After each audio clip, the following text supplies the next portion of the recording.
मराठवाडा विभागाचे अध्यक्ष प्रभारी मनीष भाऊ कावळे यांनी 25,000 डिक्लेअर केलेला आहे.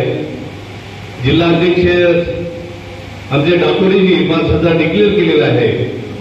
म्हणून मी पैसा डिक्लेअर न करता 10,000 पॉम्पलेट छापून देईन असं मी या ठिकाणी सांगतो. मित्रांनो, मी एक महत्वाच्या काही सूचना करणार आहे, भाषण करणार नाही, पण ते सगळ्यांच्या जिवारी असलं पाहिजे असं मला एक विनंती खातर वाटते आहे. कारण मातंग बुद्धिस्ट आणि चर्मकार हे आंबेडकरी चळवळीचा बेस बनला पाहिजे. याच्यामध्ये थोडासा अंतर होत चाललेला आहे, की होऊ नये अशी एक प्रतिज्ञा या ठिकाणी आज करावी असं मला वाटते. त्याची कारण अशी आहेत की हा जेव्हा फुले शाहू आंबेडकरला मानणारा मातंग चर्मकार बुद्धिस्ट जेव्हा बेस बनेल तेव्हा शेड्यूल ट्राईब ओबीसी या समाजाला जागृत करण्याचं महान कार्य यांच्या माध्यमातून होईल असं मला वाटते. आता या ठिकाणी सरांनी बोलले की मी 2,200 किलोमीटर 2200 किलोमीटर सायकल चालवली एका गोष्टीसाठी, मंडल आयोग लागू करो वरना मुक्ती खाली करो.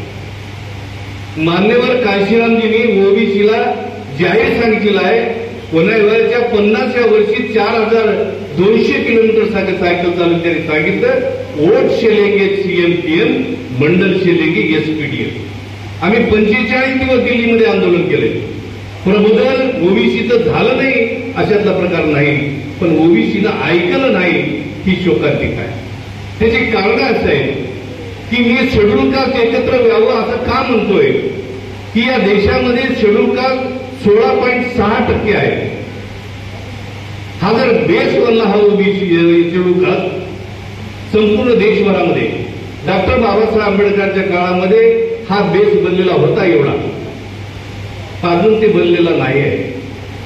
म्हणून ओबीसी समाजाला माझं सांगणं आहे की शेड्यूल कास्ट जो समाज आहे 15% शेड्यूल ट्राईब कास्ट आहे, शेड्यूल ट्राईब 7.5% आहे. लोकसंख्येच्या प्रमाणामध्ये डॉक्टर बाबासाहेब आंबेडकरांनी त्याला भारतीय संविधानात तरतूद केलेली आहे. मग ओबीसी समाज 52% आहे तर 52% त्यांना अधिकार का मिळू नये ही भूमिका बहुजन समाज पार्टीनं पहिल्यांदा या देशामध्ये मांडलेली आहे. तरी ओबीसी समाज ऐकत नाही.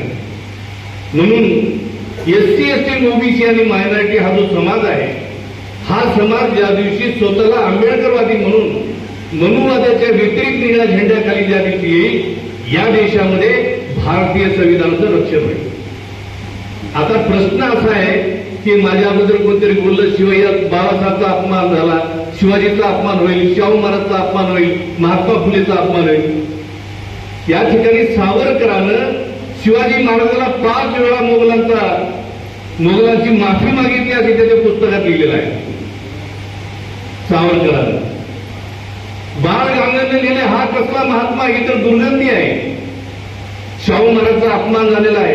या संपूर्ण महापुरुषाचा अपमान होणाऱ्या माणसाचा एक उद्देश त्यांचा आहे की तुम्हाला डिस्टर्ब करणं. तर माझं असं मत आहे की या व्यतिरिक्त या लोकांनी अपमान केला, तुम्ही डिस्टर्ब न होता बाबासाहेब आंबेडकरचं संविधान हे आमचं ऑक्सिजन आहे असं म्हणून जर तुम्ही जर संघटित झाला हे मनवादी काय होईल? कसल्याच याला तुम्हाला पुरे होऊ शकत नाही. यांची काय ताकद आहे? ताकद यांची काहीच नाही. पण आम्ही डिस्टर्ब आहोत. त्यांना माहित आहे BM राव हे या देशाचे संविधान लिहिलेलं आहे, त्यांना अजिबात माहित आहे सगळं. डॉक्टर बाबासाहेब आंबेडकरांनी भारतीय संविधान लिहिलेलं आहे.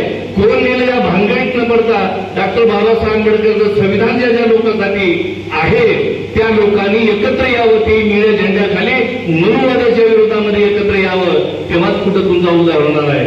नाहीतर जे लोक आम्हाला आमचं शोषण केलं आहे म्हणून म्हणतो की अपमानित झालेला जो समाज आहे, अपमानित झालेल्या समाजापुढे एकच आव्हान आहे तुम्हाला, डॉक्टर बाबासाहेब आंबेडकरांनी दिलेला मतदानाचा अधिकार.